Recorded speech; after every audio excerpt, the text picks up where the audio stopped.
Mungkin ada tamu dari Arab Saudi atau di mana yang pas jamaah di kita tidak kunut, kita tahu itu mazhab Hanafi, sehingga cara pandang kita terhadap lintas mazhab itu lebih luas. Masyhur itu Said Muhammad dan beberapa ulama sering ngendikan li'annal insana kullamatta sa'afikruh qalla ingkaruhu alan nas, karena manusia ketika bacanya banyak, baca referensinya banyak, maka tidak gampang ingkar, tidak gampang menyalahkan orang lain. Assalamualaikum warahmatullahi wabarakatuh. Sebelum memulai pengajiannya, saya minta tolong ditonton sampai selesai agar tidak gagal paham, dan semoga bermanfaat buat teman-teman semua. Dan saya doakan buat teman-teman semua diberi Allah kesehatan, dijauhkan dari malapetaka, dan diberi rezeki yang berkah dan melimpah. Amin amin ya rabbal alamin. Oke, selamat menyaksikan pengajiannya.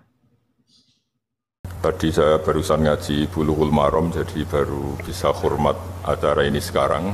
Mungkin yang saya sampaikan karena tema di sini diserahkan sama narasumber, saya sedikit cerita tentang ciri khas pesantren ya, atau karena ini acara NU ya bisa dikatakan khas-khas NU. Begini, jadi di antara ajaran leluhur adalah riwayat hadis yang diriwayatkan Imam Ahmad bin Hanbal, al-bilad biladullah wal ibad ibadullah fa haitsu ma asabta khairan fa'aqim. Jadi status hakikat bumi semua milik Allah, semua hamba juga hambanya Allah, maka di mana saja Anda menemukan kebaikan, silahkan berdomisili atau bermukim atau beraktivitas di situ. Kenapa saya terjemah sampai 3 kali, bermukim, berdomisili, beraktivitas? Karena dalam beberapa khazanah yang kita baca bahwa bumi ini, bumi yang kita huni adalah materi kita. Bahwa manusia sebagaimana kita tahu adalah materinya dari bumi. Sehingga karena sekarang manusia bisa berpikir, bisa olah otak, bisa olah perilaku, sebetulnya yang dialami bumi juga sama. Sehingga bisa saja teman-teman yang di Jerman, yang di Belgia dan di beberapa negara Eropa itu mungkin mustajabnya bumi, lama sekali berdoa ingin di situ ada tempat sujud.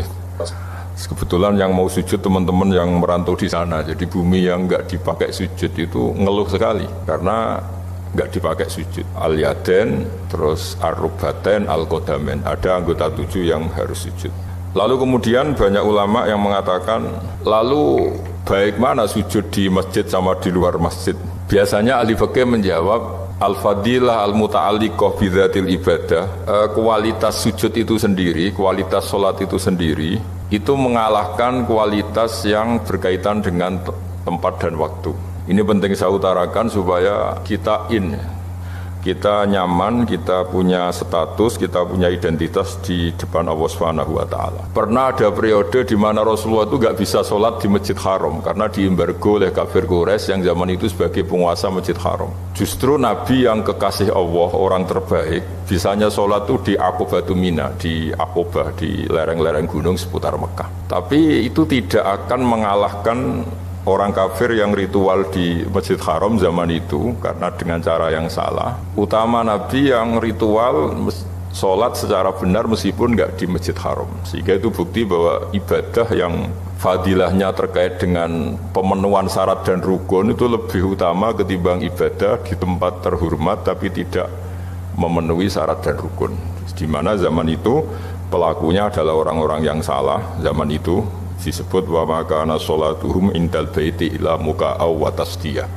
Kenapa saya bikin mukadimah demikian? Supaya teman-teman yang di Belgia, di Jerman, antara membangun masjid fisik dengan sekaligus membangun atau mengajarkan atau bikin komunitas di mana orang sholat itu sekaligus benar. Jadi jangan sampai desain masjidnya benar, kiblatnya benar, terus syiarnya benar, kemudian cara sholatnya itu salah. Salah itu bisa karena tidak memenuhi standar fikih atau tidak memenuhi standar ilmu hakikat. Sehingga saya di sini sebagai orang yang peneliti fikih, saya mohon semohon-mohonnya, andaikan ada anggaran bangun masjid itu misalnya 1 miliar, saya bayangkan itu ya angka yang sama, meskipun kita tidak ingin ustadz-ustadz itu matre, untuk biaya supaya orang sholat itu sekaligus benar. Tapi tidak harus bentuknya misalnya dikasihkan ustadznya atau mubaleknya atau pemandunya, tapi bahwa proses itu harus dibiayai Meskipun alhamdulillah tanpa dibiayai panitia, orang-orang sudah berusaha benar dalam sholat lewat pelajaran dari beberapa kiai, beberapa guru. Saya beri contoh misalnya begini, saya sering ngeluh ya, ada masjid itu bagus, semuanya bagus, fasilitas fisiknya bagus, tapi dengan cara sholat yang salah. Mungkin akhirnya membingungkan kiai-kiai karena harus nyari kaul-kaul yang paling doif, yang paling lemah untuk mengasahkan cara sholat yang seperti itu, karena sholat yang standar gak diajarkan secara benar. Misalnya sujud tadi yang saya beri contoh, di beberapa kitab fikih misalnya meletakkan jabhah itu harus ma'atahamulin yasir, sedikit ditekan, karena untuk sampai memastikan itu sujud, itu anggota tujuh sedikit ditekan. Dan ditekan ini penting karena supaya keterikatan manusia dengan bumi, dan bumi ini penting juga jadi tempat sujud karena yang jadi saksi kita saat di akhirat. Sehingga banyak di kitab hadis diterangkan ada orang mau masuk neraka gara-gara banyak batu yang bersaksi itu dipakai sujud, kemudian orang itu nggak jadi masuk neraka. Nah tentu dengan asumsi sujudnya benar. Begitu juga bacaan-bacaannya, misalnya meskipun itu tidak syarat sah, dilatih subhana rabbiyal a'la bihamdi. Saat kita sujud benar-benar ikrar bahwa keagungan, kebesaran hanya milik Allah. Sehingga apapun kita jadi duta besar, dosen atau kiai besar, di depan Allah itu tidak siapa-siapa. Kita benar-benar merunduk, di depan Allah kita tidak siapa-siapa. Kita yang kiai pun bisa masuk neraka, kita yang doktor pun bisa masuk neraka, kita yang hebat pun bisa terlantar suatu saat, setiap saat. Nah barokahnya sujud ini orang akan ikrar kelemahannya dan hanya ngakui kebesaran Allah Subhanahu wa ta'ala. Ketika mental ini nyata-nyata dihayati, maka di luar sholat dia akan berperilaku tawadhu, simpatik, sehingga keberhadiran dia rahmatan lil alamin. Jangan sampai kemudian masjid dibikin mewah, kemudian cari imam yang bacaannya paling bagus, lama-lama nyari yang paling populer, yang juara nasional, terus ukurannya begitu terus, lama-lama nyari yang penampilannya bagus, sholatnya harus seragam, terus ketika sholat harus begini, dan semuanya itu fisik. Jadi saya ngapresiasi semua pembangunan masjid fisik, tapi saya mohon semohon-mohonnya kaifiatul ibadah bistifai syurutiha wa arkaniha, ya, cara-cara beribadah dengan memenuhi syarat dan rukun harus terpenuhi. Sehingga dulu zaman Nabi itu masjid itu sederhana, tapi Nabi itu luar biasa ngajari sholat, sampai beliau meraktekkan sendiri. Ketika ada seorang Arabi, seorang kampung datang, ya Rasulullah bagaimana saya sholat? Kamu silahkan nginap di sini 3 hari, kemudian terus melihat saya sholat. Terus Nabi terakhir ngendikan shollu kama ra'aitumuni usolli, kamu silahkan sholat sebagaimana kamu melihat saya sholat. Dan ada lagi yang dilatih Nabi, sholatnya salah kemudian disuruh ngulang lagi. Idza shallaita fakabbir, kalau kamu sholat takbirnya begini, baca Fatihahnya gini, rukuk begini, i'tidal begini sampai selesai. Sehingga saya harapkan dari ibadah yang benar ini, kemudian teman-teman yang ditakdir waktu sholat masih di kampus atau di tempat kerja atau pas waktu sholat masih di mana saja, itu kualitas sholat itu kualitas yang utama, karena fadilahnya, keutamanya al-muta'alliqah bidatil ibadah. Memang kualitas sholatnya itu yang bagus.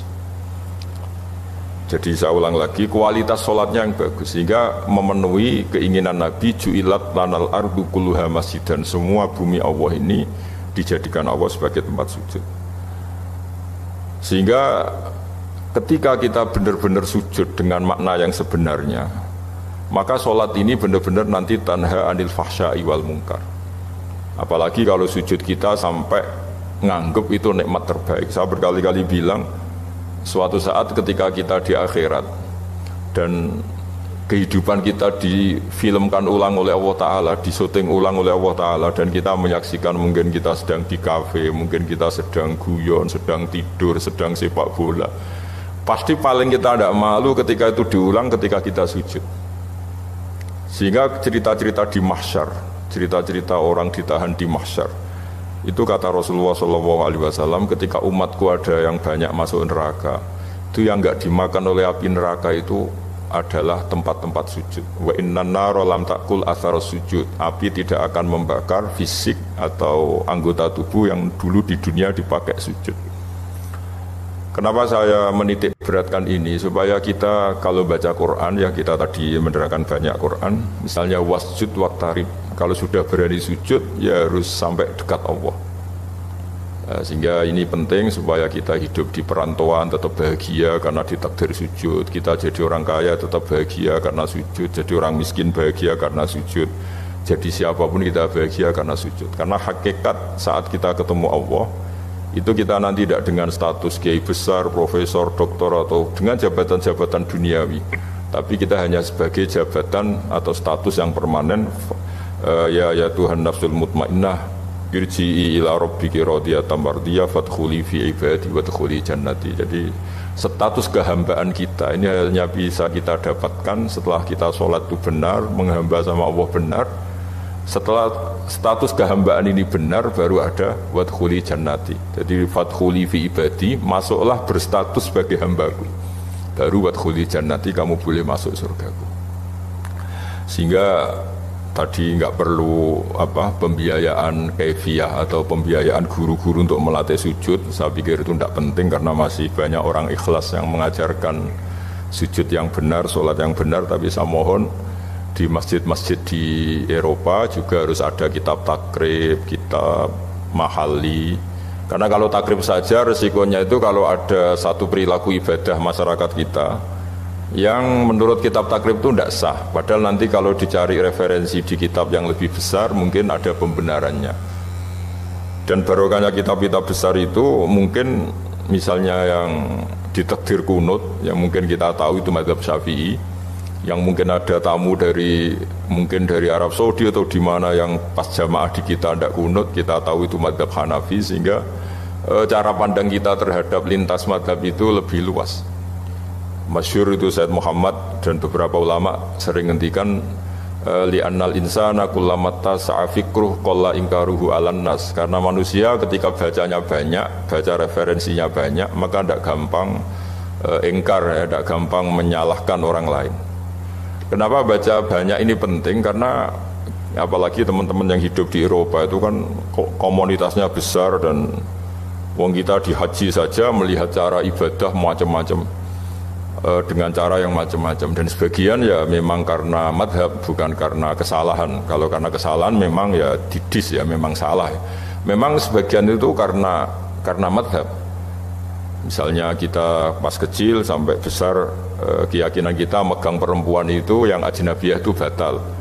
Tapi guru-guru kita khusus pas tawaf diminta intikal madhab, mengikuti madhab. Kalau bersentuhan dengan perempuan tidak batal, karena agak kebayang kalau setiap bersentuhan dengan perempuan kemudian kita harus wudhu lagi, harus memperbarui tawaf lagi misalnya.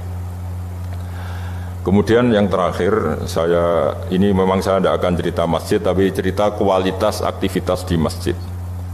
Saya bawa kitab Sahih Muslim, di mana tradisi pesantren atau tradisi NU itu sering tahlilan, sering baca tasbih bareng, baca tahlil bareng. Ini juga penting karena disebut al-baqiyatus sholihat. Baqiyat itu satu kalimat yang abadi, sholihat itu yang layak. Saat nanti di akhirat itu kita tidak siapa-siapa. Yang tetap sebagai aktor, sebagai al-fa'ilul mukhtar itu hanya Allah Subhanahu wa ta'ala. Sehingga kita dilatih mulai kecil sampai sekarang disuruh ikut tahlil, ikut baca tasbih subhanallah bihamdi atau subhanallahil azim, maha suci Allah, maha besar Allah. Karena itu kalimat yang abadi. Kita manusia apapun hebatnya itu digerus oleh tua, digerus oleh sakit, dilumpuhkan oleh kelemahan kita. Yang hakikat abadi itu ya Allahu Akbar. Kita tidak pernah besar abadi. Sehingga ketika kita nanti di akhirat, yang al-baqiyatus sholihat itu bukan kita tetap orang yang kulluman 'alaiha fani wa yabqa wajhu rabbika dzul jalali wal ikram, orang yang rusak, orang yang rentan, orang yang profan. Yang abadi itu Allah. Sehingga kita dilatih tahlil Allahu Akbar kabira walhamdulillahi katsira. Ini disebut al-baqiyatus sholihat. Karena nanti kamu di akhirat, kalimat-kalimat yang kita utarakan di dunia itu semuanya tidak ada gunanya kecuali kalimat-kalimat yang memuji Allah Subhanahu wa taala. Sehingga dalam sebuah hadis disebut secara jelas, ad-dunya mal'unatun mal'unun ma fiha illa zikrullah wa ma walahu aw aliman aw muta'aliman. Kalimat-kalimat yang di dunia yang sering kita baca itu mungkin mudah hilang. Yang nggak mudah hilang adalah kalimat-kalimat yang terkait memuji Allah Subhanahu wa taala. Saya sering ditanya sama beberapa orang, ini mungkin statement terakhir saya, Gus, kenapa banyak negara Eropa yang negaranya lebih tertib sehingga kita lebih nyaman karena sistem negaranya bagus, hak asasi manusia terjamin, kemakmuran rakyatnya terjamin. Terus saya bilang Islam tidak akan pernah melarang orang belajar dari negara manapun, tapi yang jelas pesan saya, kamu harus ingat Allah dulu. Sistem itu bisa bagus karena ada bumi yang disediakan Allah. Orang bisa hidup karena ada oksigen yang diciptakan Allah. Orang bisa bertahan hidup karena ada air yang diciptakan Allah. Sehingga apapun baiknya sistem negara manapun, tetap nomor satu itu karena jasanya Allah, bukan yang lain. Meskipun Islam mengharuskan orang berterima kasih sama sistem sosial yang baik, tapi tetap nomor satu itu tentang jasa kamu sama Allah. Dan itu juga yang diajarkan guru-guru kita. Kalau kita baca surat Waqiah, kata Allah Ta'ala, ketika kamu menanam benih di bumi, apakah kamu yang menghidupkan? Kita kan paling nanam saja jagung, habis itu kita tinggal. Kata Allah Ta'ala, apa kamu yang menghidupkan jagung itu? Kata Allah, saya yang menghidupkan. Lau nasya'u, kalau saya mau, tak hancurkan. Ketika kamu minum air, a'antum anzaltumuhu minal muzni am nahnul munsilun. Jadi itu terus diulang-ulang oleh Allah. Ketika kamu nyaman di bumi, pakai mobil mewah nyaman, punya istri cantik nyaman, punya jabatan nyaman, kata Allah, sekali saya mau, kata Allah, amintum man fis sama ayyakhsifa bikumul ardo fa idza hiya tamur. Kamu bisa nyaman karena bumi tidak saya goyang, tidak saya bikin gempa. Sehingga dengan berpikir seperti itu, apapun yang kita alami sekarang, misalnya kita bisa makan enak, bisa tidur nyenyak, karena bumi enggak digoyang Allah, langit tidak menjatuhkan meteor, langit tidak guncang. Sehingga itu terus yang dilatih, amintum man fis sama yakhsifa bikumul ardo fa idza hiya tamur. Amintum man fis sama ayursila alaikum hasiba fasta'lamuna kaifa nazir. Ketika punya air, kita juga tidak bisa menjaga eksistensi air sampai sekarang. Yang bisa jaga hanya Allah. Allah juga yang memperingatkan kita, qul ara'aitum in asbaha ma'ukum khauran famayatikum bima'in ma'in. Coba kalau air itu tak ambil, kata Allah, kamu bisa apa? Nah, saya berharap dari ngaji saya yang singkat ini, memang ini sudah malam ya, jadi ini saatnya para kiai ya, para ulama mungkin saatnya munajat sama Allah, dan ini kebenaran saya bisa menyampaikan ini. Sehingga saya berharap dengan pikiran dan nurani seperti ini, teman-teman yang hidup di Jerman, di Belgia tetap nyaman, karena hakikatnya al-bilad biladullah wal ibad ibadullah fa haitsu ma asabta khairan fa aqim. Sebetulnya hakikat hidup itu ya seperti itu. Manusia yang dimanapun ya hamba Allah, bumi yang Anda tempati dimanapun ya bumi Allah. Maka di mana saja kamu menemukan kebaikan, fa aqim, maka silakan beraktivitas di situ atau menempat di situ atau berdomisili di situ. Mohon maaf karena saya tidak bisa lama-lama, karena di sini juga sudah malam. Tadi saya juga habis ngaji dengan banyak santri.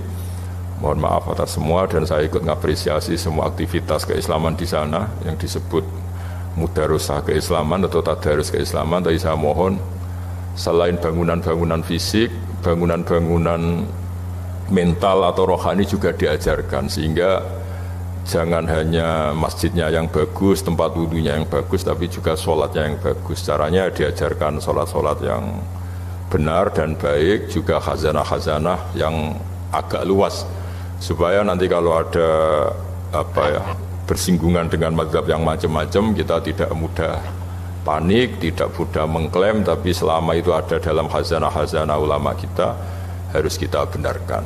Baru kalau benar-benar tidak ada khazanahnya, mungkin baru kita menvonis itu sesat atau salah. Saya cerita sedikit tentang seneng ya, al-farah. Dalam Islam seneng itu sudah ibadah. Jadi di antara ibadah terbaik manusia itu seneng. Jadi kalau analoginya kita dikasih rumah teman atau mertua atau guru atau siapa saja, hal paling menjengkelkan itu ya sudah dapat gratisan gerutu. Gerutu itu geremeng. Nah ini kita sudah pakai buminya Allah itu gratis, pakai airnya ya gratis, pakai oksigen ya gratis, kok masih gerutu, itu sudah jadi hamba yang nggak bener itu. Jadi bayangkan kalau kita pakai oksigen bayar, pakai buminya bayar, pakai airnya bayar semua, kayaknya kita tidak mampu membayar. Dan kita sama Allah hanya disuruh ikrar, disuruh sujud. Pentingnya ilmu satu bahwa itu akan menjadikan satu perilaku. Misalnya begini ya, dulu itu kiai-kiai Jawa zaman dulu itu berpatokan karena dulu pemerintahan Hindia Belanda, seorang lagi masih pemerintahan Hindia Belanda. Itu dalil yang sering diutarakan itu sebaik-baiknya umara itu yang datang ke ulama, terus sejelek-jeleknya ulama itu yang datang ke umara. Tapi semenjak pemerintahan Indonesia dan kemudian ditandai beberapa tokoh kayak Gus Wahid putra Kiai Hasyim jadi Menteri Agama, ada Gus Wahid putra Kiai Wahab juga jadi Menteri Agama, ada Kiai Fathur Rahman keluarga Mbah Memun, keluarga Sarang juga pernah jadi Menteri Agama. Kemudian bersamaan dengan itu dibangunlah satu pegangan ilmu. Pegangan ilmu ini penting karena ini yang mengilhami semua orang Islam, terutama ya utamanya ulamanya. Ada seorang ustadz, seorang guru ngaji yang karena melihat rata-rata penguasa itu zalim ya, datang ke Harun ar-Rasyid. Ini perlu disemak, datang ke Khalifatullah atau Amirul Mukminin Harun ar-Rasyid.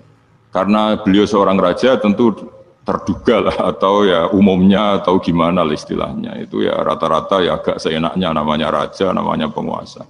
Ini dalam pikiran ustadz itu tidak mesti dalam fakta. Kemudian si ustadz itu matur, ya Amirul Mukminin, inni nasihun lak famusyaddidun alaika fala tajidanna fi nafsika syai'an. Saya ini mau nasihati Anda, kemudian saya cara nasihati itu keras. Tolong jangan dimasukkan hati. Dia bilang famusyaddidun alika. Saya nanti kalau nasihati itu keras sekali. Tolong dimaklumi karena ini penting karena Anda harus dinasihati secara keras. Tapi sebelum nasihat itu diutarakan kata Harun ar-Rasyid karena beliau Bani Abbas dan beliau orang alim termasuk muridnya Imam Malik. Kata Harun ar-Rasyid, uskut. Kamu diam Ustaz. Inna Allaha ta'ala arsala man huwa khairun minka ila man huwa syarrun minni.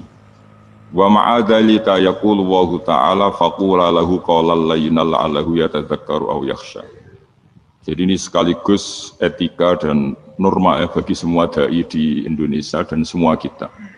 Wahai Ustadz kamu diam. Allah Ta'ala itu ngutus orang yang lebih baik ketimbang kamu, yaitu Nabi Musa, ke orang yang lebih jelek ketimbang saya, yaitu ke Fir'aun. Itu saja harus pakai etika faqula lahu qawlan layyinan. Kamu harus ngomong yang halus. Jadi intinya ini Harun ar-Rasyid komplain. Kamu itu kalau jadi ustadz, ngaji kira-kira gitu. Jadi betapa baiknya orang dulu memahami Quran. Jadi Quran itu dibaca, kemudian kita mungkin baca terus jadi cerita. Mungkin ada yang baca jadi perilaku, ada yang baca kemudian itu mengilhami, membentuk. Nah kira-kira itulah yang membentuk kiai-kiai alim di NU, di beberapa pesantren maupun orang-orang alim di luar NU.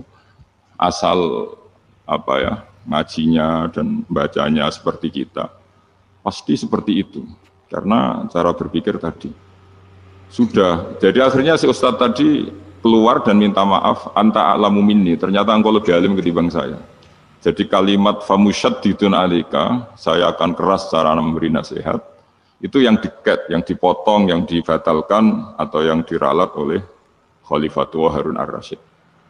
Itu dikatakan Inna Allaha ta'ala arsala man huwa khairun minka ila man huwa syarrun minni. Yaitu Allah mengutus orang yang lebih baik ketimbang kamu, yaitu Nabi Musa, ke orang yang lebih jelek ketimbang saya, yaitu Fir'aun. Itu pun harus faqula lahu qawlal layyinan. Cara berdakwah harus dengan kata-kata yang halus, yang lembut, yang indah. Dan dengan kata-kata itu diharapkan la'allahu yatadzakkaru aw yakhsha. Semoga yang didakwai menjadi ingat. Sehingga dengan kemampuan ilmiah seperti ini menjadi pegangan bersama bahwa kita sebagai dai atau sebagai tetangga atau sebagai sama-sama warga Indonesia, bawaan kita memang harus faqula lahu qawlan layyinan la'allahu yatadzakkaru aw yakhsha. Kemudian dalam disiplin ilmu yang lain, halus itu tidak kuat. Angin itu ya halus, tapi kalau di manage itu jadi kekuatan yang dahsyat. Begitu juga air dan sebagainya. Sehingga tidak perlu khawatir terus kalau dakwah halus itu tidak punya efek yang signifikan. Tidak juga. Allah Ta'ala itu pengelola angin. Angin itu kekuatannya dahsyat, sehingga Nabi Sulaiman dikasih kekuatan angin dan bisa terbang kemana-mana. Kemudian sekarang jadi teknologi yang banyak memanfaatkan angin, mulai rem, mulai apa saja. Sehingga dari cerita saya ini kemudian terus kiai-kiai itu membentuk dakwah termasuk di ekonomi dengan cara yang rileks. Nah, cara rileks itu satu tentu dimulai dengan ilmu. Misalnya begini, saya beri contoh. Ketika ada orang melafadzkan kalimat la ilaha illallah, tiada Tuhan selain Allah. Kemudian kalimat ini mungkin kalau orang NU baca itu rutin ya, karena kiainya kelamaan ya yang ikut sambil tidur. Ya. Kalau tahlil itu disebut kiai tertentu itu mesti yang belakang, wah suwi itu kalau kiai itu lama itu. Nah kiainya juga karena jadi lakon ya, kan lebih semangat karena pegang mic. Biasanya gitu di NU itu. Kalau khotib mesti semangat karena pegang mic, yang dengerin mesti ngantuk karena monoton itu. Karena yang mendengerin sudah tahu, pasti nyuruh baik, meninggalkan yang jelek. Jadi ilmunya sudah disimpulkan dulu. Setiap yang tidur di masjid mesti tak tanya kenapa tidur. Ilmunya ada perkembangan, Gus, nyuruh yang baik, meninggalkan yang jelek. Tapi kalau ilmunya agak ada perubahan kan dengar semua pasti nyuruh yang jelek, meninggalkan yang baik, karena watak manusia itu agak-agak suka fitnah, itu suka geger. Tapi kalau monoton itu mesti enggak itu. Tapi yang menjadi pegangan kita, saya ulang lagi, itu ilmu dulu. Saya ulang lagi itu ilmu dulu. Saya berkali-kali menyontohkan, kalau ada orang kafir, orang yang tidak bersyahadat 70 tahun, kemudian dia bersyahadat sekali saja di akhir hayatnya. Itu kata Allah, qulil ladzina kafaru iyantahu yughfar lahum ma qad salaf. Katakan ke mereka yang kafir, jika dia mau bersyahadat, itu masa lalunya diampuni semua. Sehingga kedahsyatan kalimat ini luar biasa. Orang yang kafir 70 tahun saja, barokahnya la ilaha illallah ini, dosanya bisa diampuni semua. Nah kemudian karena ilmu ini tidak begitu populer atau kurang dipopulerkan, atau kita sendiri kurang menghayati, sehingga la ilaha illallah itu lebih dianalisis, cara lafadz ini pelafatannya ada sanadnya enggak ya. Terus cara melafatkan bareng-bareng seperti itu ada tumpengan ini bid'ah enggak ya. Jadi pertanyaannya sudah tidak tentang keramatnya atau sakralnya atau fadilahnya la ilaha illallah, tapi sudah macam-macam. Wiridan cara seperti ini ada hadisnya enggak, legal enggak, terus ada sanadnya enggak. Jadi saya mohon semohon-mohonnya untuk teman-teman yang di Al-Iman itu harus ngaji ya. Ngaji itu nanti kamu tahu cara mandang sebuah ibadah atau perilaku atau apa sajalah tahu. Karena al-ilmu yurisul ahwal, ilmu itu bisa mengilhami cara pandang. Dulu yaitu saya ulang lagi, ketika zaman Hindia Belanda, karena pemerintahnya Hindia Belanda itu ulama-ulama keras sekali, sejelek-jeleknya ulama itu yang datang ke Umarok. Tapi setelah era Mbah Hashim, era sampai Mbah Maimun, itu mereka peduli sama Umarok, semuanya sama-sama warga Indonesia yang ingin melihat Indonesia yang lebih baik. Sehingga banyak, ya kakak saya sendiri pernah wakil bupati, terus putra Mbah Maimun wakil gubernur. Ini teman saya Kiai Hafid ya bupati. Semenjak itu terus, dan itu nggak lepas dari cara pandang. Ya, itu cara pandang diantaranya adalah cerita tentang Nabi Musa yang Allah tetap peduli sama Fir'aun. Sehingga tetap didakwai Nabi siapa? Musa. Dan posisi Musa datang, bukan memanggil. Ya, cuma kayak sampai sekarang itu belum pernah ke kantor bupatinya Pak Hafid. Karena kadang-kadang orang terus curiga mengajukan proposal, jadi agak repot. Ketemu bupati itu sialnya kiai kan mesti pikirannya orang bupati ini nyangoni, kiai ini disangoni itu terus kayak kita fakir miskin itu. Jadi makanya saya itu belum pernah datang. Tapi alhamdulillah karena beliau berambisi menjadi wa khairul umara mayyatuna babal ulama. Jadi datang tapi sangat ambisius ingin mengalahkan ulama karena dia kalau datang statusnya lebih tinggi. Ya tidak apa-apa, ini tawaduk tapi niatnya agak begitu tawaduk. Jadi datang. Makanya saya kemarin Yusuf Mansur pas datang, Pak Ustadz Yusuf Mansur saya datang harus sekali saja, kalau kedua kali ribet. Karena kalau beliau datang, dia punya status tawaduk. Lama-lama yang didatangi jadi takabur, saya jadi yang ahli neraka, dia ahli surga. Saya kan rugi dong. Artinya rugi, gue kehilangan teh, kehilangan kopi, beliau berstatus tawaduk, saya berstatus takabur kan repot. Makanya saya berharap jangan datang lagi. Karena jadi repot itu jadi repot kan. Padahal saya kalau disuruh datang ke Jakarta kayaknya ya berat, selain sibuk juga takut ganggu saya. Jadi saya sering di Jakarta tapi ya tadi jarang ya. Biasanya ngajarkan waktu hanya pas saja, tidak kurang tidak lebih. Biasanya ngajar di pondoknya Pak Kures itu di Baitul Quran ya. Hanya ngajar santri-santri. Nah, jadi pemahaman Quran dulu itu kata Imam Ghazali. Ini sekaligus karena ada Pak Ustadz Yusuf Mansur. Itu membaca Quran itu membaca, bukan bercerita. Kalau kamu membaca seperti ini, kunta qori'an, kamu pembaca. Pembaca itu yang mengambil pelajaran. Tapi kalau kamu hanya cerita, itu namanya kunta hakian. Sebenarnya Anda tidak membaca Quran, tukang cerita. Misalnya tadi, cerita Nabi Musa datang ke Fir'aun. Itu kalau kamu hanya cerita, wah dulu itu ada orang namanya Fir'aun, didakwai Nabi yang namanya Musa. Ya ini namanya tukang cerita. Kalau kamu pembaca tidak gitu. Betapa baiknya Allah, orang sengawur Fir'aun saja inginnya Allah masih ingin diselamatkan dengan mengutus Nabi Musa kekasihnya. Itu namanya kunta qori'an, kamu pembaca betul, bukan kunta hakian, kamu tukang cerita. Begitu juga seterusnya tentang Quran ayat-ayat seterusnya. Sehingga yang diharapkan dari pembacaan Quran itu memang kita sebagai ahli baca, ahli mu'tabir ya, ahli yang ngambil pelajaran, bukan tukang apa? Cerita. Sehingga dulu ketika Sayyidina Umar radhiyallahu anhu ketika membuka Baitul Maqdis atau Baitul Muqaddas dan diajak syukuran, pesta-pesta makan itu. Beliau enggak mau.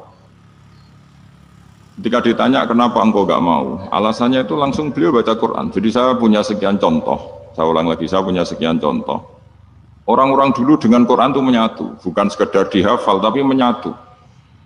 Sehingga bawaannya itu sudah Qurani, sudah Qurani. Saya beri contoh pertama Rasulullah SAW, nanti Umar kedua. Rasulullah itu pernah enggak makan sampai 3 hari. Terus ditanya oleh sahabat, lalu kekuatan engkau bisa hidup apa? Menghentikan al-aswadani, maksudnya itu tamar dan air, hanya makan kurma dan air. Tapi beliau tidak ketemu roti atau tidak ketemu nasi lah kalau orang Indonesia.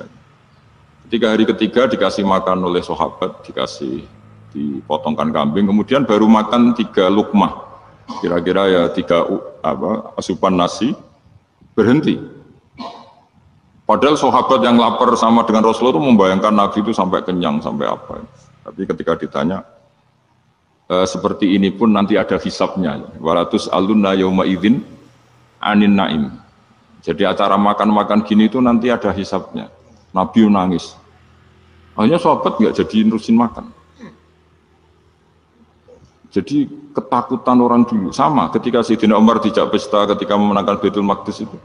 Inna wa ta'ala ayyara qauman. Allah itu mengkritik sebuah komunitas kaum karena apa? Adhabtum thayyibatikum fi hayatikum ad-dunya wastamta'tum biha. Kamu adalah orang-orang yang jatah nikmat kamu sudah kamu habiskan di dunia. Adhabtum itu kalian habiskan jatah kenikmatan kamu di dunia. Wastamta'tum biha, kamu di dunia sudah berpuas-puas. Maka jatah Anda sekarang di akhirat habis. Sehingga Sayyidina Umar enggak mau pesta-pesta karena takut jatah nikmatnya habis. Kata beliau terus astabqi thayyibati, akan saya sisakan sisi-sisi kebaikan saya supaya tidak habis. Torong Jawa itu aja dientek-entekno biar jatahnya masih. Sehingga di dunia kiai itu ya meskipun saya akrab bupati, akrab mungkin wakil gubernur, saya itu ya jarang ketemu. Karena kalau orang Jawa bawaannya ketemu ya makan-makan, guyon-guyon. Nak keterusan ras demul buswargo. Makanya saya pastikan Pak Yusuf Mansur ke sini tidak akan saya jamin, biar aja, biar jatahnya masih. Jadi ini bukan karena saya bakhil, biar jatahnya masih. Ya, jadi itu ilmunya kiai. Nah, efek dari ilmu ini dahsyat. Kalau Anda berpikir tentang nasib Anda di akhirat, nanti bawaannya juga tidak akan mudah menyalahkan orang lain, tidak akan menghakimi orang lain karena sibuk dengan dirinya sendiri, tapi tidak dengan makna egois, tapi makna orang baik itu siapa? Orang yang sibuk dengan aib pada dirinya, dengan kekurangan pada dirinya, saking sibuknya mikir aibnya sendiri, tidak sempat mengoreksi aibnya orang. Maaf saya potong sedikit ya. Terima kasih yang setia menonton channel ini. Kalau bila video ini bermanfaat, tolong sekali di-share kepada kerabat terdekat atau teman-teman supaya kita bisa menambah wawasan dalam beragama dan bermanfaat bagi kita semua dan keluarga kita. Share video ini ke semua orang yang kiranya membutuhkan cerahan. Oke, selamat melanjutkan pengajiannya. Terima kasih. Ilmu itu tidak dimulai dari larangan. Kalau larangan karuan, tidak termasuk ahli surga orang yang suka mengadu domba, tidak termasuk orang baik yang cari kesalahan orang lain. Itu namanya pelarangan. Tapi ilmu itu di atas nahi, di atas pelarangan itu. Kamu punya kesadaran bahwa kamu itu yang penting selamat dulu, jangan memikirkan orang lain. Dengan makna bukan egois, tapi dengan makna supaya tidak menyalahkan orang lain. Nah, saya termasuk, ya boleh dikatakan kiai lah, yang paling fanatik bahwa semuanya itu harus dimulai dari ilmu. Ya saya ulang lagi, dimulai dari ilmu. Nah, dari sini kemudian saya berharap Indonesia menjadi damai, menjadi baik. Itu bukan karena kita baik-baik banget, ya tidak mungkin kita ada nabi, tapi karena sudah sibuk dengan memikirkan kesalahan diri sendiri. Sehingga misalnya kita baca Quran, Rabbana zalamna anfusana, lalu kita langsung ingat betapa hubungan kita dengan Allah itu harus ikrar dulu, merasa dolim dulu, merasa salah dulu. Nah, kalau semua orang merasa salah di depan Allah itu mesti bawaannya nggak mudah menyalahkan orang lain, karena kita bilang Rabbana zalamna anfusana. Nah, itulah ilmu-ilmu yang mungkin banyak pembaca Quran tapi hanya baca, atau kalau baca ini tok disebut al-haqi, ahli cerita. Yang dibutuhkan tuh al-qari', pembaca kemudian mu'tabir, kemudian mau beriktibar. Seperti yang dilakukan tadi Harun Ar-Rasyid tadi. Inna wa ta'ala arsala man huwa khairun minka ila man huwa syarrun minni. Wa ma'adhalika yaqulu wa ta'ala faqula lahu qawlal layyin. Ya, kamu tidak usah memaksakan musyaddid keras sama saya, karena Allah Ta'ala telah mengutus orang lebih baik ketimbang kamu, yaitu Nabi Musa, ke orang yang lebih jelek ketimbang saya, yaitu Fir'aun. Itu saja harus beretika, faqula lahu qawlal layna la'allahu yatadzakkaru aw yakhsha. Dan alhamdulillah bawaan kita sebagai orang timur atau orang Jawa itu kalau mau ngandani orang itu halus sekali. Di antara bentuk kehalusan kata-kata diceritakan di ayat lain ketika Nabi Musa ketemu Fir'aun. Dawuhnya begini, fakul apa itu yang di juz 30 yang juz di juz 30 ini yang bagian dari, kan tadi hanya fakul lahu qawlal layyinan. Lahu qawlal layyinan itu bentuknya apa? Ya, bentuknya apa? Itu Nabi Musa disuruh ngendikan sama Fir'aun. Apakah kamu mau saya nasihati? Fakul halaka ila antazakka. Halaka itu pilihan, hal itu istifham, laka itu otoritatif. Jadi betapa santonya kalimat itu, fakul halaka ila antazakka.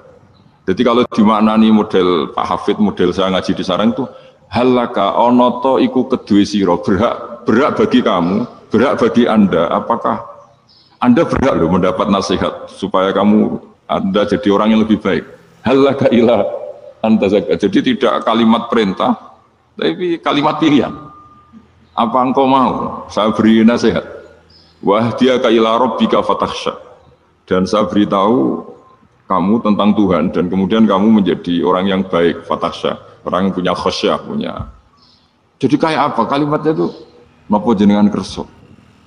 Itu kalau orang Jogja, orang-orang daerah-daerah yang berada nyugui tamu itu kan, ayo makan-makan, itu kan kayak tamunya itu kelaparan. Masa Pak Yusuf Mansur kelaparan? Tidak mungkin kan. Masa Ustaz terkenal kelaparan kan? Tidak mungkin itu.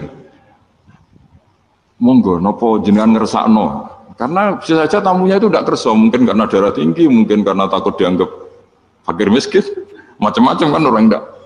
Itu kalimatnya itu halaka ila antazakka. Kayak apa indahnya dakwah. Halaka ila antazakka itu ada kata laka itu ya terserah jenengan mau enggak. Wa ahdiyaka ila rabbika fatakhsha. Nah, itu yang disebut membaca. Kunta qori'an la hakian. Anda benar-benar membaca Quran, bukan sekedar pencerita.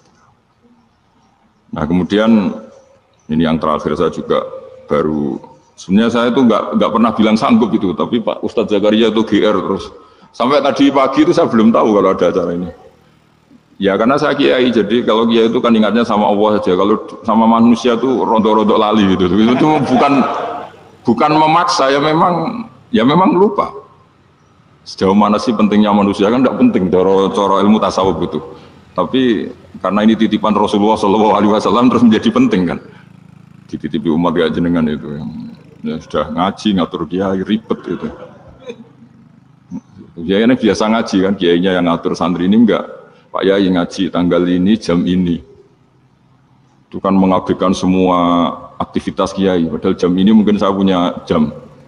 Mungkin jalan-jalan atau ngaji atau mutolaah atau munajat. Gara-gara Pak Zakaria ini kan terus Mas Tamam ini yang provokasi. Harus ngaji di jam ini, tema ini.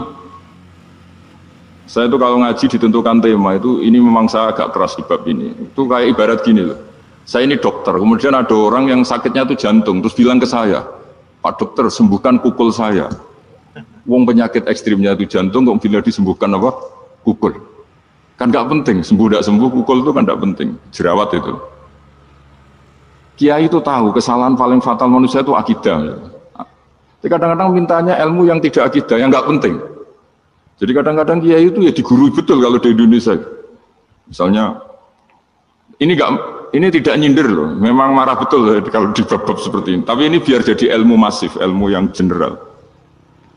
Saya ulang lagi ya, Anda jadi dokter, tahu pasien Anda ini penyakit jantung kronis atau sudah fatal lah sudah. Terus orang itu bilang, Pak Yai, itu Pak dokter, tolong obati kulit saya supaya tidak jerawatan. Kamu bilang ini orang aneh enggak? Aneh kan? Nah, kiai juga gitu. Saya sering itu ada orang mau haji gitu, Gus doain saya jadi haji mabrur. Pernah belajar haji Pak? Dereng.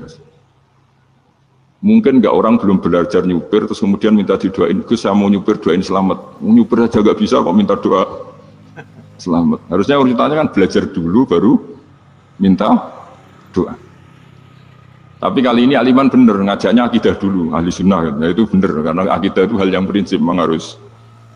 Kalau kebetulan nggak bener taruh visi betul. Untungnya kalau temanya bener. Jadi saya mohon ke seluruh orang-orang yang mau ngaji ke kiai itu tema itu biar yang milih kiai supaya tahu prioritas yang harus benahin. Jangan tema yang kita yang milih, jangan-jangan tema yang kita pilih itu tidak mendesak atau tidak penting.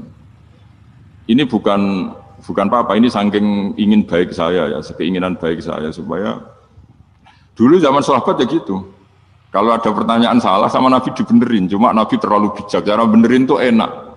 Kalau saya karena tidak Nabi saja ya agak kasar kan. Kalau tidak Nabi tidak wajib bener terus. Yang wajib bener terus itu Nabi. Saya beri contoh. Ya. Nabi itu ngendikan tentang kiamat. Kiamat itu dahsyat, mengerikan gini-gini. Kalau pikirannya orang kampung itu begini. Nabi ini aneh. Cerita kiamat dahsyat tapi nggak ada tanggalnya, nggak ada tahunnya. Harusnya ada dong, biar kita bisa persiapan.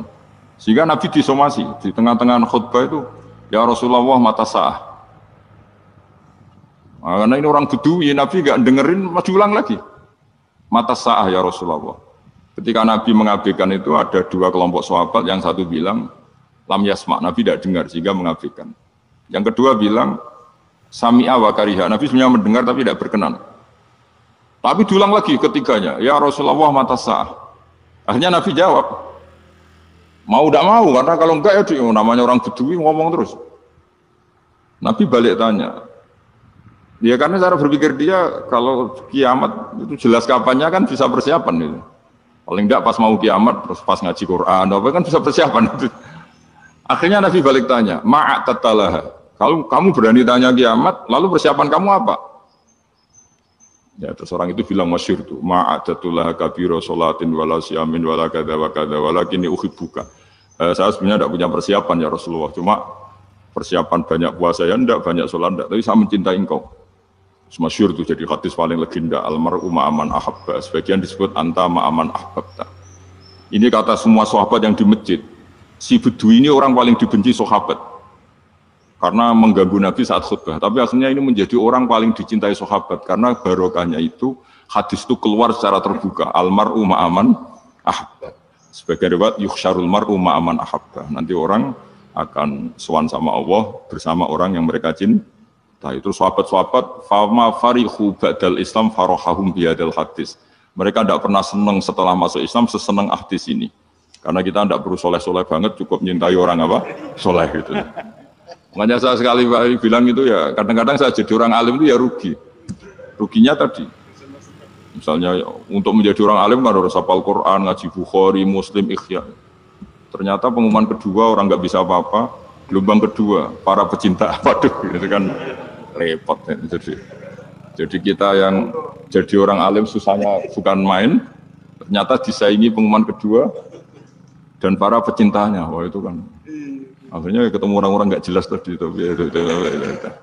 Nah itu ya termasuk farah dalam Islam, farhatul aibin. Jadi senang itu di Islam itu ibadah. Ya kul bi fadlillah wa bi rahmati fa bidzalika falyafrahu. Senang itu diperintahkan Allah. Saya itu sering di kamar, kadang itu nyun sewu kayak gatelan gitu, apa itu. Ya agak kukur-kukur terus merengut saja malu. Malu saya itu dilihat Allah kok kayak agak ridho itu malu. Ya kayak tadi lah, kamu dikasih rumah gratis. Kemudian pas yang ngasih datang, kamu kelihatan cemberut, itu yang ngasih kan mangkel. Sudah dikasih gratis masih cemberut. Sama hubungan kita dengan Allah itu semuanya dikasih gratis. Makanya tabassum, senyum itu ibadah. Kita yang nekuni ilmu hadis. Betapa hebatnya Nabi ngendikan, kalau kamu tidak bisa ibadah yang berat-berat, cukup ibadah senyum. Kadang ngendikan tol qati wajhin, kamu cukup berwajah yang indah, yang menyenangkan. Tabassum, senyum. Kalau kamu tidak bisa membalas jasanya orang yang ngasih, minimal kamu senyum, minimal kamu kelihatan senang. Gitu. Nah, makanya senang itu sudah ibadah. Dan sekarang orang untuk senang aja susah. Karena bawaannya nuntut orang lain supaya kayak keinginan dia, bawaannya nuntut, ya ribet. Kalau gitu ya ribet. Makanya saya bilang al ilmu yurisul ahwal. Ilmu itu diperkuat. Nanti yurisul ahwal, ilmu itu akan membentuk Anda. Dulu beberapa raja itu ya kumoluhur karena jadi raja. Punya apa saja. Tapi punya penasihat ulama, itu ya nasihat itu sederhana. Ada seorang raja tanya ke kiai, gimana dengan semua kerajaan saya? Wah, padahal dia punya apa saja.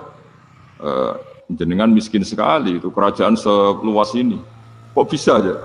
Terus ditanya sama si ulama tadi, andaikan Anda di padang pasir, kemudian kalau tidak minum segelas air itu mati, apakah Anda akan membeli segelas air ini dengan semua kerajaan Anda?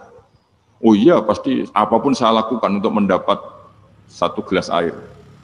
Terus la tafrah bimulkin la yusawi syarbatama'in. Kamu jangan bangga dengan kerajaan yang nilainya itu enggak sebanding dengan segelas apa? Air. Akhirnya raja itu mikir, saya tidak jadi raja bisa hidup. Tapi kalau enggak minum air, mati. Berarti penting satu gelas air. Akhirnya lama-kelamaan nganggap kerajaan itu biasa, ternyata enggak sepenting segelas air. Ya seperti kita lah, misalnya orang nggak punya alpat itu tidak malu. Tapi kalau nggak punya celana itu malu. Kamu mau punya alpat tapi nggak punya celana? Kan nggak mau. Yaitu ilmu. Ilmu itu yurisul akhwal. Ilmu akan melahirkan satu perilaku. Jadi kalau ilmu Anda mantap, pasti syukurnya juga mantap. Gitu. Ya, makanya saya termasuk kiai yang selalu mendorong pentingnya ilmu. Bahkan kata Sufyan As-Tsauri ngendikan saking pentingnya ilmu ada kata fa'lam annahu la ilaha illallah, dimulai kata fa'lam. Dan saking pentingnya ilmu itu setiap nabi itu status permanennya itu hanya satu, mengajar. Rabbana wab'ats fihim rasulam minhum yatlu 'alaihim ayatik, membacakan ayat-ayat Allah sampai wa yu'allimuhumul kitab, mengajarkan kitab wal hikmah. Bahkan Allah sendiri wasofa dzatahul 'aliyah bi annahu al-muallim. Yaitu Allah ngendikan Ar-Rahmanu 'allamal Qur'an. Jadi betapa hebatnya pengajar. Allah sendiri mensifati dirinya itu Ar-Rahmanu 'allamal Qur'an. Allah itu Maha Rahman yang mengajarkan Quran. Di surat Iqra juga disebutkan Iqra wa rabbukal akram alladzi 'allama bil qalam. Jadi Allah mensifati dirinya sebagai pengajar. Kayak apa pentingnya mengajar? Karena al-ilmu yurisul ahwal. Ilmu ini melahirkan satu sikap. Pernah ada orang hartanya itu habis karena ngobati ibunya. Terus datang ke saya, dia sumpek karena hartanya habis ngobati ibunya. Terus dia bilang, Gus, saya ini sekarang sudah miskin karena ibu saya sakit dan harta saya habis untuk ngobati ibu saya. Terus tak guyoni sama saya. Kon kepen pinter apa kepen goblok? Kepen pinter Gus. Ingin pinter apa ingin goblok? Katanya ingin pinter. Kalau ingin pinter bahasanya jangan gitu. Harta kamu itu masih di akhirat karena habis untuk ngobati ibu. Bayangkan kalau habis untuk maksiat itu habis betul. Terus dia mulai syukur. Alhamdulillah Gus, harta saya habis secara heroik karena untuk mengobati apa ibu. Sudah pinter dia. Akhirnya miskin sampai sekarang ya tetap pede saja karena masih punya tabungan di akhirat. Dan itu saya terinspirasi oleh ilmu juga. Jadi dulu Sayyidah Aisyah itu pernah nyimpan sepotong daging kambing. Disimpan untuk dimakan beliau. Karena beliau mau iftar ya, mau buka atau apa. Singkat cerita, karena bawaan keluarga Nabi itu sakhok, ada orang minta dikasihkan. Suatu saat akhirnya kan habis, terus Nabi tanya, yang daging tadi di mana? Habis. Terus Nabi cara menjelaskan itu indah sekali. Harta kamu itu baju yang kamu pakai, nanti ya rusak. Yang kamu makan, nanti ya ke WC. Wa tasaddaqta fa abqaita. Memang di semua riwayat itu pakai dhamir mukhatab mudzakkar, meskipun asal-usul riwayat itu untuk Sayyidah Aisyah, karena untuk umum. Yang kamu sedekahkan tuh yang masih. Kamu jangan bilang kamu sedekahkan tuh yang habis. Yang kamu sedekahkan tuh yang masih. Misalnya saya punya uang 1 miliar misalnya. Terus pernah tak sedekahkan ke fakir miskin atau ke kiai atau ke pondok 100 juta. Itu yang mesti masih. Karena kadung di luar kekuasaan kita. Kadung lillahi ta'ala. Justru yang masih itu yang potensi nanti untuk hal-hal yang kurang positif. Semenjak itu orang sedekah itu begitu entengnya karena itu yang masih. Ya tapi tentu sarannya yang tepat ya.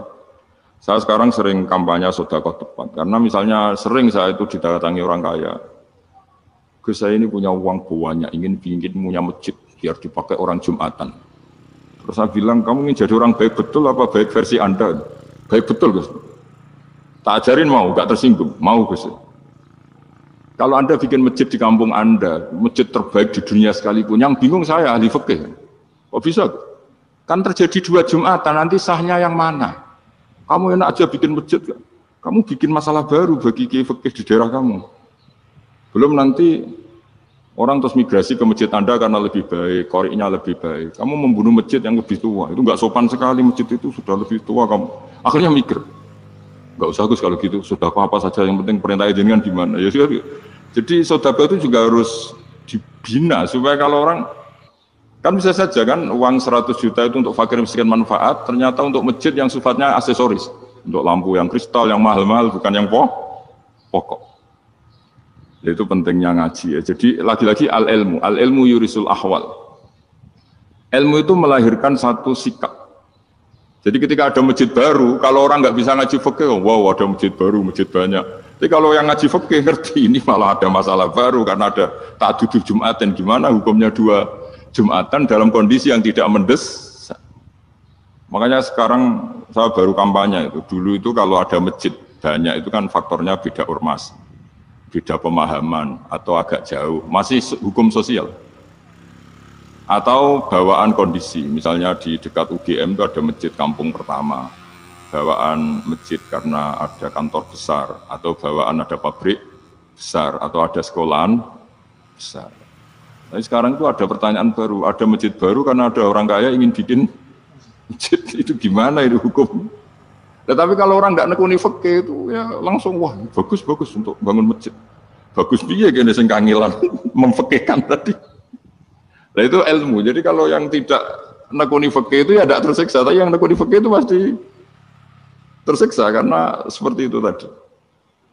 Ya jadi saya mohon di antara cara kita dakwah secara damai itu dimulai dari Robbana Zolamna Anfusana, itu dipakai Nabi, di redaksinya diganti dengan makna supaya kita per individu matur Allah, apa ini zolam tu nafsi zulman kabiron kafiron. Nah bawaannya orang mengaku dolim, mengaku salah itu kan sudah tidak sempat mikir salahnya orang apa lain. Dan dari sini kemudian dia jadi orang yang tawadhu, yang ubudiyah, yang macam-macam. Sehingga Nabi ini bukan dianggap ya, pasti penjelas terbaik. Terus Allah meredaksikan wa ma tuqaddimu li anfusikum min khairin tajiduhu Indah apa saja kebaikan yang kamu sudah berikan untuk Allah sampai akhirat itu ya pasti kamu temukan di akhirat. Terus yang terakhir saya beri contoh orang peminta-minta, sa'il. Itu Sayyid Ali Zainal Abidin kalau ada orang minta-minta terus dikasih, misalnya dikasih ya 100.000 atau 50.000 atau 10.000 sesuai kemampuan yang memberi. Itu marhaban biman hamala zadi ilal akhirah. Saya terima kasih ya, gara-gara kamu minta, uang saya jelas sudah sampai akhirat. Coba kalau di rumah, bisa saja untuk hal yang tidak positif. Jadi bawaannya itu, cara pandang itu rubah. Jadi sebenarnya kalau kita ngasih uang di masjid, ngasih kiai atau ngasih fakir miskin, ya uang itu yang masih, bukan yang habis. Itu watasodak kata fa'abokoita, yang kamu berikan itu hakikatnya yang masih. Karena sudah ada kamu otak-atik lagi, makanya disebut wakaf. Sebenarnya wakaf itu dulu secara makna lughat, saya ulangi secara lughat. Maknanya itu sudah berhenti, wakafun maknanya berhenti. Nah sodako itu dari kata sodako maknanya benar. Orang yang sering sodako berarti imannya benar. Orang yang uang sudah diberikan berarti dia sudah terputus, wakaf berhenti dari hubungannya dengan dia. Sudah dikasihkan berarti selesai. Sehingga wakaf dan sodako itu sebenarnya maknanya saling melengkapi. Kemudian orang-orang fikih karena ada disiplin ilmu tertentu, wakaf itu untuk sedekah yang permanen, yang abadi, kemudian sedekah untuk infak. Tapi itu kan hanya istilah-istilah dalam disiplin ilmu. Sebetulnya kalau pakai ilmu yang umum, sedekah ya bisa disebut wakaf ya bisa disebut apa? Sedekah. Karena maknanya sedekah itu wakaf. Wakaf itu apa? Qat'u raqabatil malik an hadal mal atau an mali. Hubungan pemilik harta ini terputus dari harta itu. Jadi misalnya saya sudah wakaf tanah ini ke masjid, sudah diterima. Buat saya kepikiran gadekan atau menjual sudah tidak bisa, sudah berhenti di situ saja hubungan saya dengan kepemilikan harta itu. Makanya disebut apa? Wakaf. Dan kalau saya wakaf berarti menunjukkan kebenaran iman saya karena sudah menafkahkan sebagian harta untuk Allah Ta'ala. Disebut sodik, sodak. Makanya bahasa Arab itu gampang ya, kalau sodalqof, sodako. Orang kalau bayar mahar disebut sodak karena menunjukkan cintanya. Teman yang setia disebut sodik karena ya benar dalam berteman. Abu Bakar disebut as-siddiq karena sangat membenarkan kanjeng Nabi dan seterusnya dan seterusnya. Kulo emut sekali. Terus banyak cerita niku riyen Kiai Khalil mengambil mantu Kiai Bisri niku nggih nyaur utang kalian Mbah Topo. Mergi sering dirumat secara finansial. Dia sebab-sebab dongane iku tenanan supaya anake Ki Mustofa niku pinter, anake Mbah Topo niku pinter, terus dados Ki Bisri. Niku nak diambil kesimpulan niku kiai donga tenanan niku nak dirumat tenanan. Nak dirumat rapati tenanan niku dongane ya kudune rapati tenanan. Niku wonten sing crita niku mbah bodoni napa mboten niku riyen niku ngantos Mbah Khalil prai jamaah. Mergo makmume iku sing ngutangi, dadi wedi nak ketemu makmume. Suwe-suwe diebrokno terus wani dadi imam malih. Terus dalam keadaan ngoten niku ndonga ra tenanan mboten mungkin. Singkat cerita terus Kiai Bisri dados tiyang alim, Kiai Misbah dados tiyang alim. Terus fan ingkang ditekuni niku nahwu. Wau leres sing didhawaken Kiai Said angsal gelar Sibawahi zamani. Pancen riyen kula piyambak sering didhawuhi Mbah Mun, sering istifadah teng terjemahan Alfiyaipun Kiai Bisri riyen teng sarang. Nak belajar Ibnu Aqil di antara referensi ini tulisan Kiai Bisri mbek Kiai Misbah. Sing sedanten niku barokahe didikanipun Kiai Khalil Harun.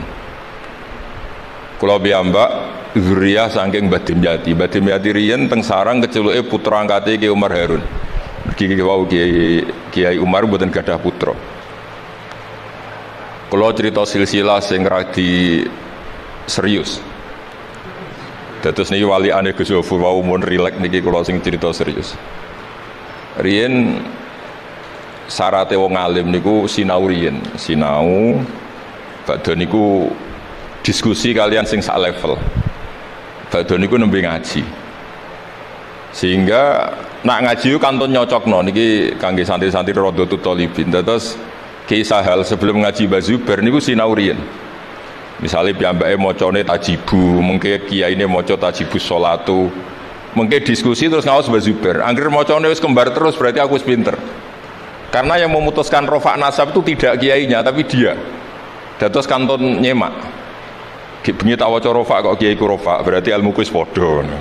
Aku maca nasab kok kiai ku nasab berarti padha. Aku maca jer kiai ku jer wis padha. Nah santri sakniki kan mboten ngaji mboten persiapan. Teko ngaji mbek takok halaman. Niku mun santri innalillahi wa inna ilaihi rajiun niku enggak bisa diharapkan. Terus kula riyen niku GR alim niku nggih di alasan perkara ini sinau riyen. Dadi agar Mbah Mun maca kok mun kembarane 90% apa 80% nggih mun setengah ngalim. Kok nak salah kok sampai 90% ya goblok banget. Saniki mboten santri sinau iku mboten persiapan ngaji takok halaman tok endi. Mau menyenggai sholawat misalnya Muhammad sholli alaih mboten mikir wong kiai ini maca Allahumma sholli ala Muhammad malah ngongkon kiai ini sholli alaih itu nak diterjemahkan Allahumma sholli ala Muhammad terus dia ngomong sholli alaih nggih monggo jenengan maca sholawat wong sholli niku fi'il amar tapi wong jenenge wong ora mikir nggih terus niku ruwet terus niki kula cerita sing serius kersane jenengan pirsa bilih sing mintera wong ra bakat pinter niku nggih kangelan tenan. Riyen bapak kula nggih nak definisi wali nu ngoten kula nggih insyaallah pun mlebu lah. Mergi kula niku nggih mintera tiyang kathah. Tiang-tiang sing ra bakat pinter teng Gunung Kidul niku kula kathah sing kula dadekno kiai niku. Tapi mboten pinter banget pokoknya memenuhi kualifikasi lah. Mergi critane niku nggih sederhana. Riyen niku Mbah Khalil niku nak mulang nahwu tenanan. Mergi sesuatu itu jadi mudah. Mulane cerita sing beredar nang Lirboyo niku Ja'a Zaidun, Zaid datang. Niku wonten santri pelengahan delok lawang terus gurune ngamuk. Kamu orang mana? Orang Bekasi. Kenapa pelengahan? Terus, ya katanya Ja'a Zaidun ra'aitu Zaidan. Habis Pak Guru bohong, katanya Zaid datang melihat Zaid ternyata orangnya enggak ada. Contohnya Ja'a Zaidun ra'aitu Zaidan. Tapi barokahnya itu terus sesuatu itu menjadi mudah. Lah ini sing dawuh Mbah Mun wae sing didhawuhaken Gus Zofur kula jek eling dawuh Mbah Mun gelem ra gelem Allah kudu gawe wong alim kok wong Jawa. Mergo wis kadung dawuh Islam iku kafatal linnas untuk semuanya. Fasibawai Farisiun. Imam Sibawai itu orang Persia. Imam Ghazali juga Tus itu Persia. Banyak orang alim dari Irak itu Babylon, itu tidak Arab. Karena Islam ini kafatal linnas. Makanya gelem ra gelem guyonane Mbah Mun niku Allah kudu gawe wong-wong koyok Warijo, koyok Kirun kudu dadi wong alim. Guling-gilingan nek Islam tidak milik orang Arab saja tapi kafatal linnas. Niku nak cara Mbah Mun. Dadi mumpun dadi janjine pangeran. Mulane sing mondok Arab nggih monggo, sing mondok pundi mawon nggih monggo, tapi Kiai Jawa tetep ndek jatah alim. Mergo niku mumpun kuota. Mumpun kuota. Terus riyen Mbah Fadl sing diceritakno Gus Zofur niku nggih tiyang alim, mboten mondok teng pundi-pundi teng Jawa. Mbah Sahal riyen alime nggih mondoke di antarane teng Sarang. Mergo mun jatah. Islam iki dawuh Mbah Mun kafatal linnas. Mulane Allah kudu gawe wong alim-alim sing wong Persia, wong Jawa, wong Cina. Tiang Imam Sibawai ini buatan tiang Arab. Mulane piyambake ra difrustasi nek debat mbek wong Arab. Masyhur yen ada ahli nahwi sing tiang Arab, namine Kisai. Piyambake Sibawai tiang Persia. Niku didu kalian seorang raja di depan umum kan maca qad kuntu adzunnu annal aqrab asyaddu las'atan minaz zambur fa idzan huwa hiya atau faidan huwa iya. Jadi Imam Sibawai rofa, jadi Imam Kiswai oleh rofa oleh nasab. Terus akhirnya dalam perdebatan itu antuma ro'isa baldatikuma, kamu ini ketua dua negara anda karena anda yang terbaik. Lalu famanil hakim, terus keputusan ini di tangan siapa? Kamu orang terbaik di negara kamu semua. Terus tiang-tiang bilang hadil Arab, ya orang Arab semua ini kita konsensus polling. Semua orang Arab bila Imam Kisai. Karena orang Arab biasa ngendikan iyaha atau hiya. Akhirnya Imam Sibawai itu frustasi. Mergo dipermalukan di depan umum. Kila karena dalika sababa wafatih, sababa mautih. Bahwa peristiwa itu yang menjadikan Imam Sibawai kabundut. Kok dipermalukan di depan umum. Imam Sibawai keyakinannya tetap bersikeras. Setelah idza fujaiyah itu rofa karena beliau ikut fusha saja fa idza hiya hayatun tas'a fa idza hiya bayda'u linadhirin. Semuanya itu rafa. Beliau enggak bisa nerima konsep nasab. Terus tapi Imam Sibawai yang ngalami dipermalukan itu jadi barokah yang sak dunya. Yaitu karena dia orang Persia, belajar nahwu harus yang fusha saja. Barokahnya itu orang-orang non-Arab itu bisa belajar nahwu. Karena enggak perlu latihan min ayna ji'ta diwaca min jid, fi ayna batuka diwaca fan batnuk. Cara sampean latihan Arab nakal tambah goblok.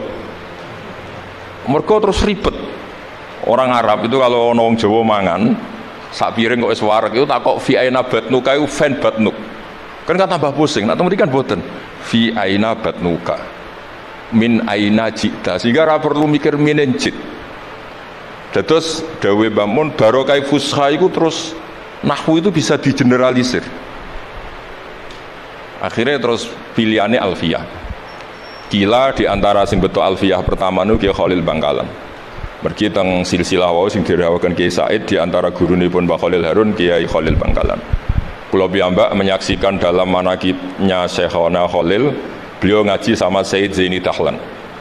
Said Zaini Tahlan gurune Said Abi Bakar Sato yang ngarang I'anatut Thalibin. Terus kalau misalnya saya pakai sanad Mbah Maimun, Mbah Mun, Mbah Zubair, Mbah Fakih Mas Kumambang, Kiai Mahfud Termas, Said Abi Bakar Sato, Said Zaini Tahlan. Kalau pakai Mbah Mun, Mbah Karim atau Mbah Manap, Syekhona Khalil, ini langsung dugi Sayyid Zaini Tahlan. Jadi a'la sanadan kalau pakai jalur Mbah Mun, Mbah Karim, Syekhona Khalil langsung Sayyid Zaini Tahlan.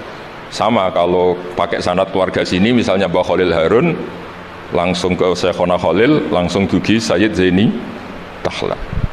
Nah silsilah keulamaan ini penting karena dulu iki cerita mawon. Sing ora bakat ngalim di ngalimno tetep dadi kiai. Sing wis bakat alim di makrifatno. Termasuk makrifate Said Zabidi niku sing nyekseni tiyang Jawa. Ya niku Mbak Abdul Mannan. Terus riyen cerita-cerita tentang legenda silsilah Kiai Jawa niku Mbah Hasan Besari niku keluarga kerajaan pun duwe dhuwit, nggih pun ngertos dunia internasional. Kepengen mondok teng Mekah. Mbah Hasan Besari sing terkenal ya.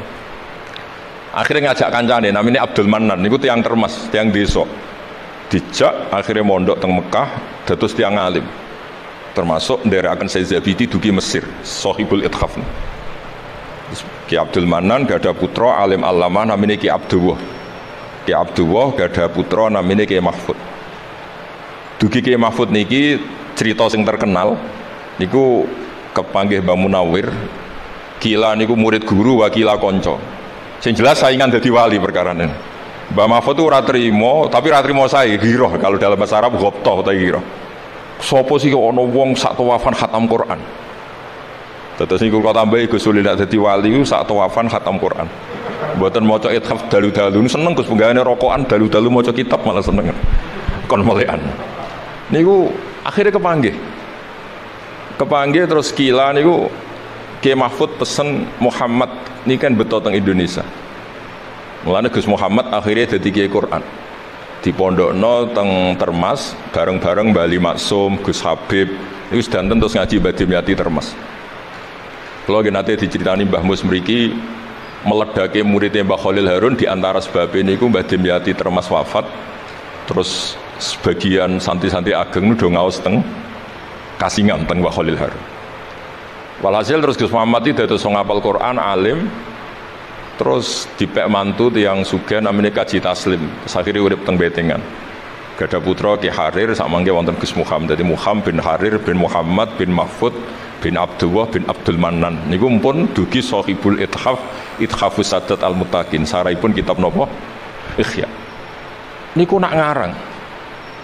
Niki cerita niku nak ngarang jen luar biasa. Kitab 14 juz. Niku kabeh berilmu, boten dipenuhi cerita-cerita yang boten penting, semuanya berkualitas. Yang paling saya kenang dari, dan ini sekaligus kalau terakhir muludan ini. Yang paling saya kenang dari statement beliau, dari ngetikan beliau itu begini. Wa nabiyyu sallallahu alaihi wasallam wa in jalla qadru muhtajun ila rahmatihi ta'ala wa fadli. Dari cara pikiran beliau itu umat ini setelah Nabi Isa. penggemar Nabi Isa itu salah dalam mendudukkan Nabi Isa, berlebihan sampai mengatakan Isa ibnu Allah. Yang benci juga berlebihan sampai mengatakan Isa itu waladuz zina, yaitu orang-orang Yahudi. Tapi kata Said Zabidi, hadil ummah ma'sumatun min dzalika kulli. Umat ini akan diselamatkan, pecinta Rasulullah SAW itu akan diselamatkan dari dosa atau kesalahan-kesalahan orang Nasrani melihat Isa. Barokahnya apa? Barokahnya sholawat. Yaitu umat ini wiridan Allahumma sholli ala Sayyidina Muhammad. Allahumma itu pemberi, Muhammad apapun jalla qadruh penerima. Sehingga kita baca sholawat itu sekaligus menunjukkan mahabbah kita ke Rasulullah SAW, bahwa beliau makhluk terbaik, manusia terbaik, yang paling layak dapat askas sholawat, askat takhiyat dari Allah Ta'ala. Tapi tetap saja Allah ini pemberi, Rasulullah ini penerima. Sehingga umat ini tidak akan mendudukkan Rasulullah setingkat Allah. Yaitu yang disebut burdah da'mat ta'atun nasara fi nabihimi wahkum bima syi'ta madhan fihi wahtakimi. Pokoknya silahkan memuja Nabi Muhammad setinggi langit asal da'mat ta'atun nasara, tinggalkan kesalahan yang dilakukan orang Nasrani. Nah itu kata Said Zabidi, cukup kowe maca sholawat, karena dengan baca sholawat berarti Allahumma sholli ala Muhammad, Allah pemberi, Nabi apapun agungnya penerima. Jadi sampean nyebut Allah, yaitu Jalla Jalaluh, menyebut akrobu habaibi, akrobu asfiyaihi. Nah itu, ini cerita. Jadi kita ini dididik orang-orang spesial. Saya dididik Mbah Mun, dididik Bapak, dididik guru-guru yang lain. Beliau dididik Mbah Zubair di antara gurunya Mbah Karim, Mbah Fakih dididik Mbah Mahfud dididik Ki Abdullah dididik Ki Abdul Manan. Ki Abdul Manan ini dididik yang ngarang kitab Ithafus Sadatil Muttaqin. Terus di situ diterangkan sanad beliau sampai ila Rasulillah sallallahu alaihi wasallam. Maka dengan seperti ini baca sholawat itu kualitasnya luar biasa. Ini bukan sekedar sholawat. Mari kadang-kadang kita ini kan wong Jawa kayak piye maca sholawat sakmene duwe akeh, maca sholawat sakmene naik pangkat. Ini yang terus cara kula niku ape diberantas iku lumayan gak moro Gunung Kawi. Tapi disetujoni kok kabeh kok dikompensasi materi. Jadi ribet dadi Jawa. Kalau mereka tidak punya sarana tawasul, engko moro Gunung Kawi itu ya kedusan.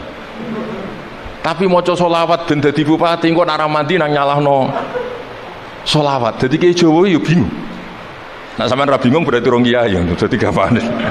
Tapi apapun itu dawe Said Zabidi wa Rasulullah Muhammad wa injalla qadruh muhtajun ila rahmatihi ta'ala wa fadlih. Itu mutiara yang luar biasa.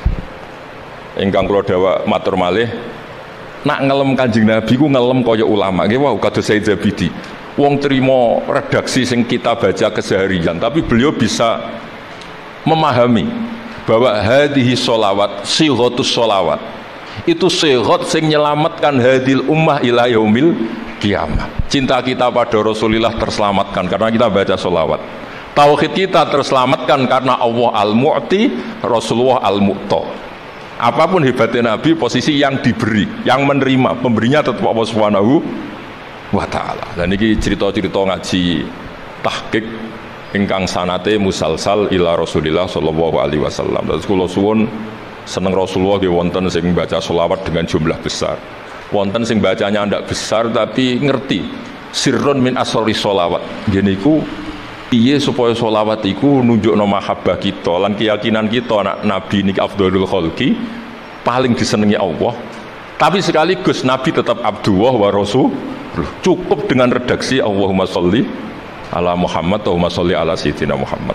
Terus niki mun dalu nek sampean kakean ilmu malah bingung.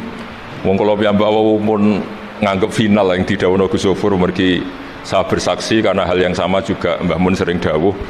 Sing jelas kiai-kiai Jawa kudu bangga tetep untuk kuota. Mergo wis kadung ngendikan kafatal linnas. Jadi tetap Allah akan bikin orang-orang alim di lain orang Arab, mesti ono sing wong-wong non Arab.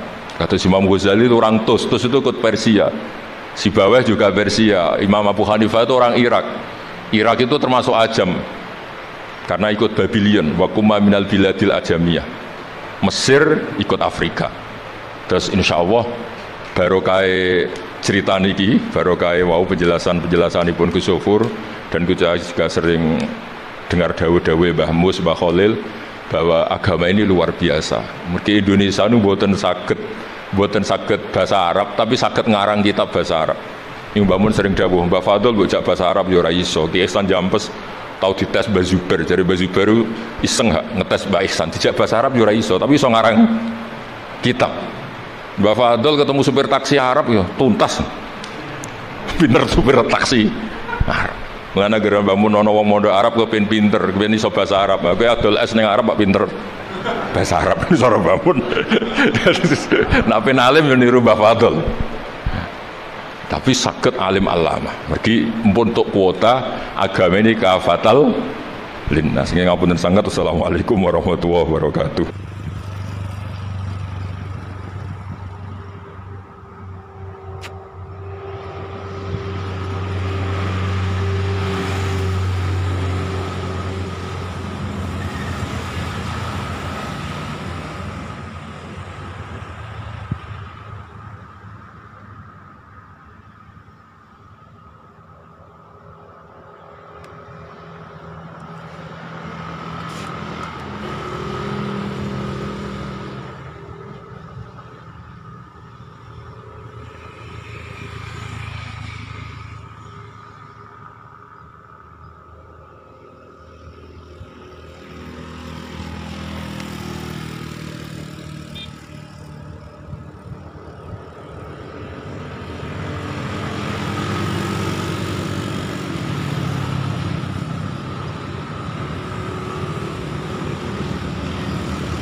Oke, terima kasih sudah menonton pengajian kali ini.